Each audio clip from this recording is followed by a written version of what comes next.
I'm going to show you 9 things that you need to know before buying land. Hey everybody, Chad Cruiser here with Health and Homestead. So if you want to know more about health and homesteading, hit the subscribe button. But what are some of the essentials you need to know in order to buy property? Well, number one thing to consider is you want to look into the cost of permits. Now, in some areas of the country, a permit is almost nothing. I mean, it's going to cost you a few bucks. Other areas, it'll be a few hundred. But I was spending some time in an area of California, actually a rural area of California, visiting the area, talking to some people about country living there.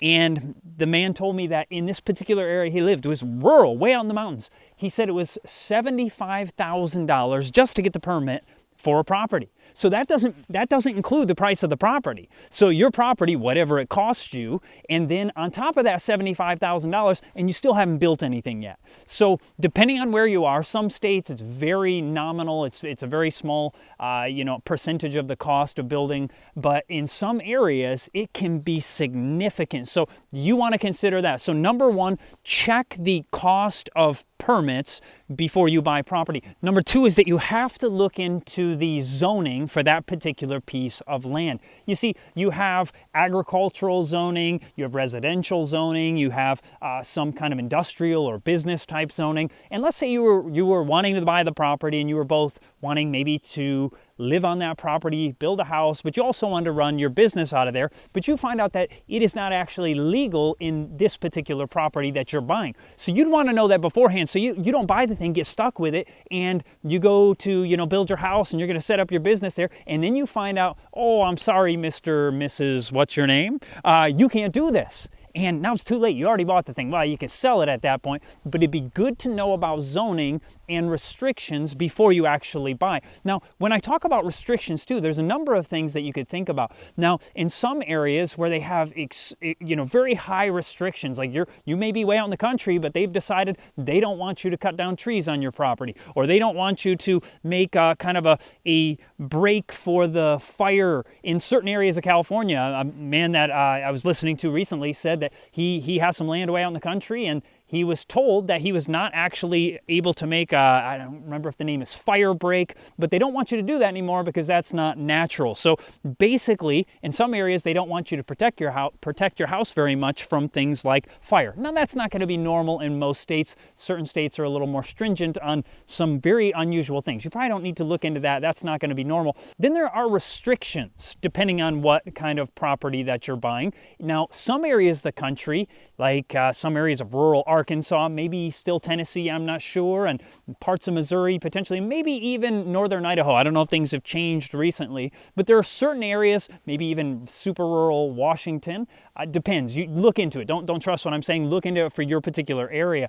But some areas have almost no restrictions. So you can go in there and you can build just an utter shack. And that makes it cheap, so you can go in there, and because of that, because there's no restrictions, you could put a tiny house. Now, that's kind of a popular thing these days, especially for people who are struggling financially, to build a tiny house so they could get into something mortgage-free.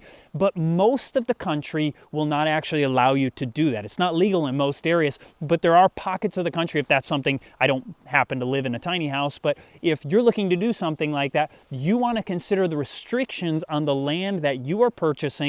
And by the way, when you realize that land that has no restrictions, that sounds great to many of us. We're like, man, that's freedom. I totally agree. It does really add a level of freedom, but you also realize that makes your neighbors really free. And what you find in those areas often is that you have many properties with trash and garbage and just kind of broken down buildings and, cars rusting and all over the property because there's no restrictions. So the benefit also can become a curse that also will often bring down property value in that particular area. So these are just some things to consider. That's number two. But let's move on to number three. The third thing we're looking at is water. Do you have accessible water? Is there municipal water on the property? If it's just raw land, often you don't have that. So the next option might be, well, is there a spring? Probably not, but there might be. You might look for a property with a spring. That's always great to have.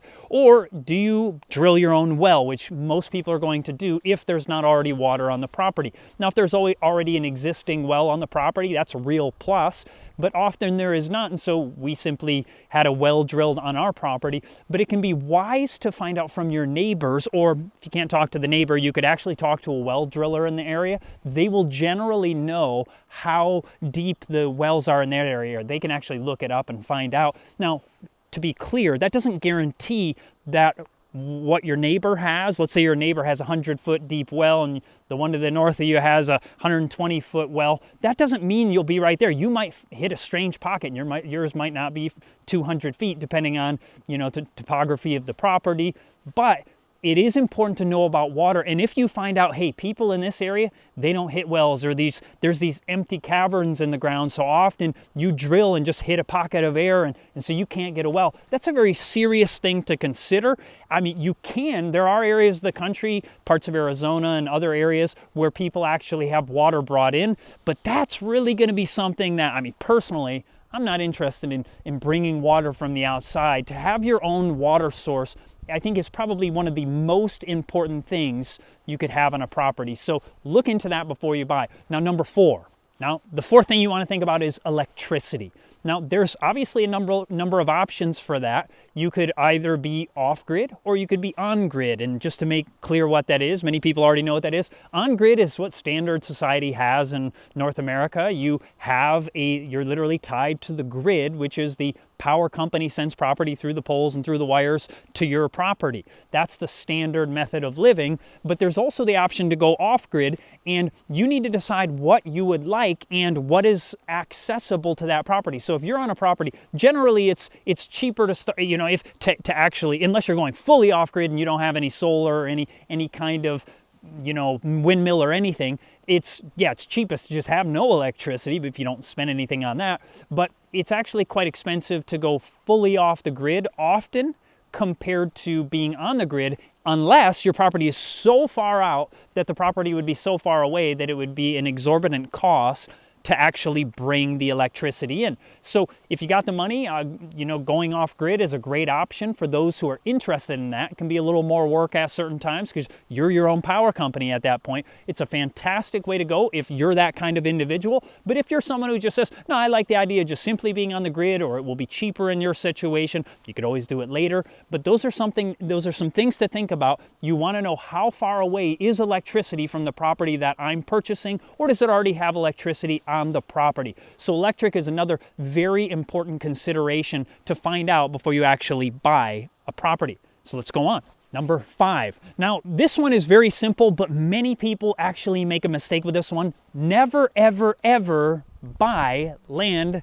that is totally in a flood zone. Now, if just part of it is, and you have high ground on that property, that's fine. You can be on the high ground of the land, but don't buy property. Sometimes you'll see these like fire sale prices for land, and it's a great deal, but it happens to be a flood zone. Oh, it only comes around every 100 years, right? But sometimes you have those, 100-year floods twice in a year. Not long ago, I think down in Arkansas, they had, 2 100-year floods. And so you may think, oh, it's okay. It's very unlikely to happen within my lifetime.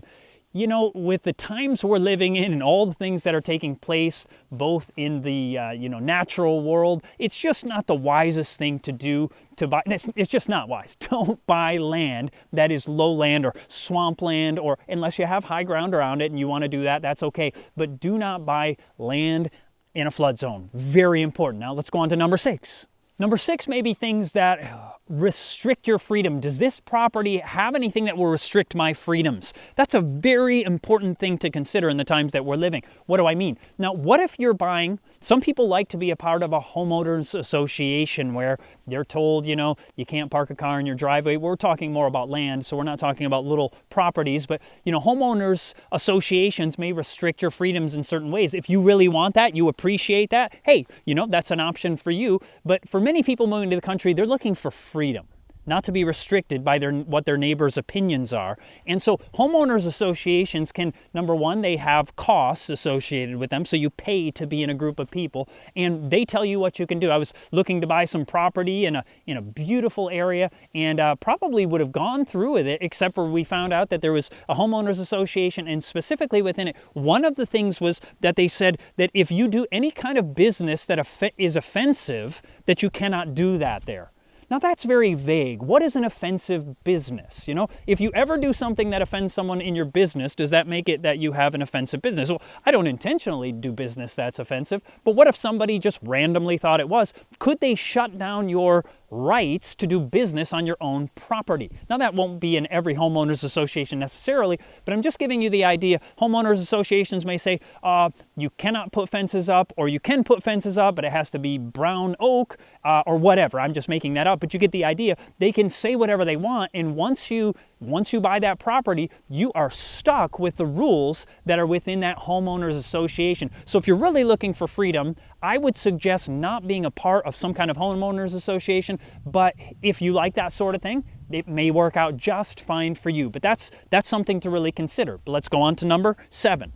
Number 7, you want to find out, are there any liens out against this property? Well, what is that? Just to give you an idea. So let's say the former property owner didn't pay their taxes for a number of years. Well, if they didn't do it for a certain amount of time, they ultimately will probably have a lien put out against the property. And what that means is, let's just say, just make up the number. Let's say they owed $50,000 for some debt they had, and they owed, $10,000 in back taxes on this property, and then a lien was put out against them for $60,000. So that lien carries over to the property, so that if you end up purchasing the property, you not only buy the land, you buy what was owed to it. So you buy the land and then you pay $60,000 on top of that. Now, most of us probably don't want to do that unless you were getting some kind of crazy deal that actually made it worthwhile. That is something you could consider. You find out, hey, the thing's worth $300,000. I can buy it for $10,000, and there's $60,000 the lien,